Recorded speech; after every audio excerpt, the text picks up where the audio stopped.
Hello, so here I am in a room with lights coming through a second. So I'm going to talk about some different stuff. Okay, so this is a fellow named Don, and his last name is Nance, and he's a good fellow. He says he knows how to make the philosopher's stone. So what you do is you get some gold, and you grind it. So you get a pure coin, and you get a file, and you file the coin right down into dust. Or you can get you like a electric grinder and grind it and collect all the dust into a zone. And anyway, you get some water and some salt, and you mix it together until it dilutes. And you put the gold in there too. And next they say that you've got to add hydrochloric acid.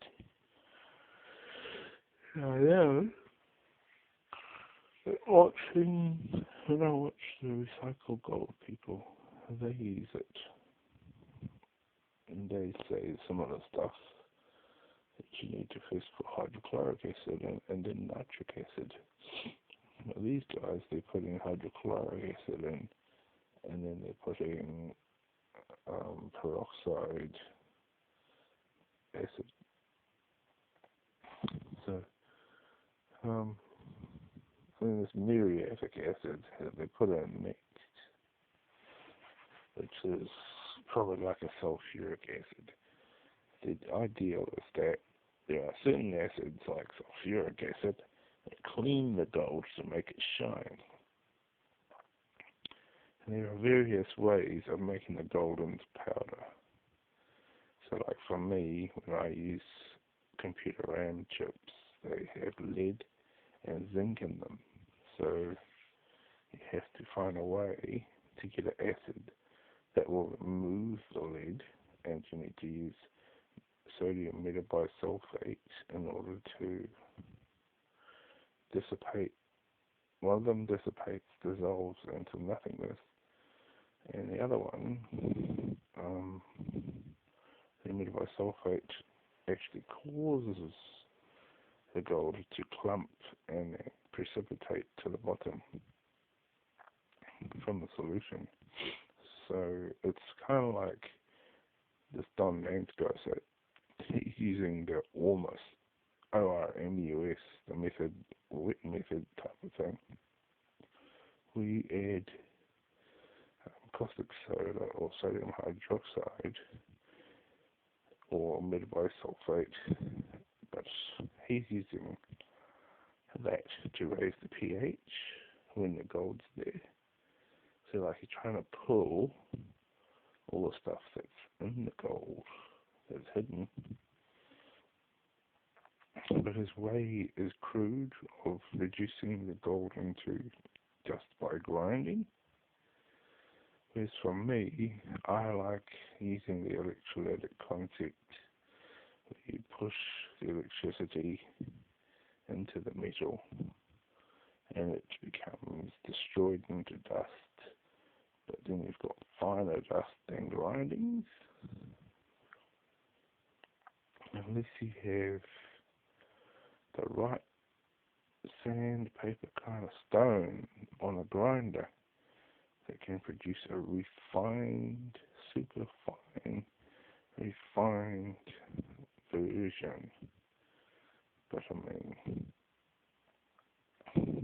using electrolysis actually sends the gold into the solution. It is micro nano. And so you get very fine, very, very fine. And based on the speed that the energy goes into the thing, that can have an influence on how quick you receive it. So that's all about current and imps. Um, so he raises the pH to get it to drop back into solution to be visible. The pH seems to be a clumper. So in a unearthed environment, that negative is the clumper. Whereas as for us on Earth, we walk around, we put our feet on the ground and we become earthed. So it's the positive that's the clumper. So why do people go to church? Because most of them are earthed and they pray to the positive and it clumps. But if they do negative, it sheds off the stuff. If you're at church and you're wearing your shoes, guess what?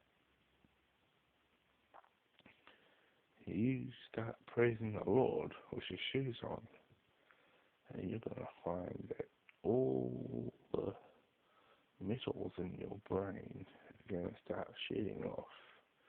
And some people go to church, right? They get rid of the wrongs in their life, and then they shed off all those things, and they feel lighter. So it might be a way of removing the lead out of your body. This and many other answers could well be the answer.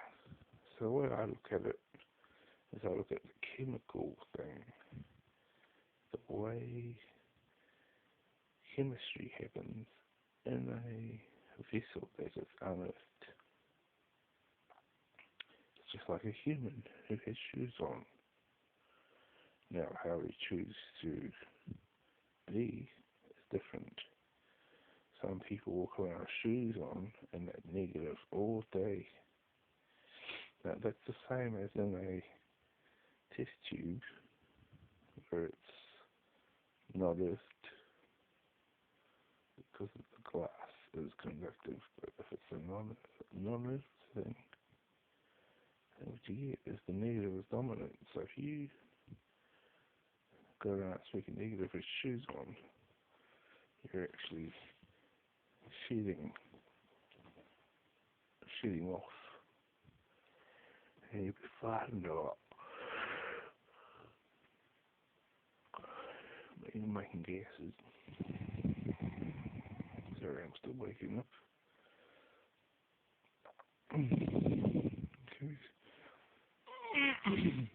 So, I always is a little croaky because in that time we form saliva over our lungs and over our larynx and in our throat everywhere. Seems like saliva, or what do you call it, stuff, green junk that compiles after a while of snoring. It's a protective layer. So, yeah. I mean, I used to talk about parenting and stuff until they took my kids away, and then my missus went off.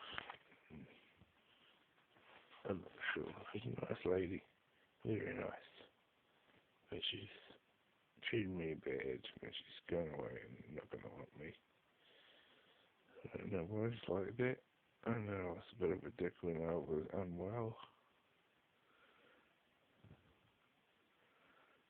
And it just goes to show if you start yelling about things of your own life, it won't get you nowhere good.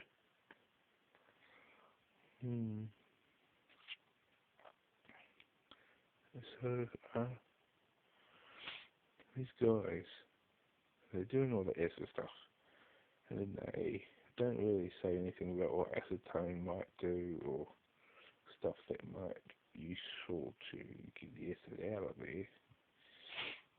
And they say light the fire and raise the heat and the chemical reaction. And it's true. There's a point, and I know it does it. So do it.